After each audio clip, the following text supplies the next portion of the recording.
మందకృష్ణ గారు మాట్లాడుతూ అబ్బాయి నాకు దేశమంతా నా వెనకాల ఉంది సపోర్ట్ చేస్తుంది, మాలల్ని ఈసడించుకుంటుంది సమాజం అన్నాడండి. చాలా బాధ అనిపించింది నాకైతే.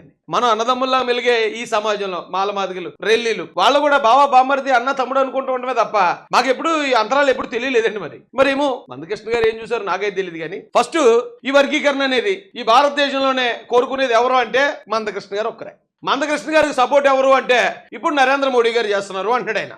కానీ మందకృష్ణ గారిని వర్గీకరణ వద్దు అని వ్యతిరేకించే వాళ్ళు ఉన్నారండి. ఎవరా కొద్దిమంది అంటే ఇక వీరే.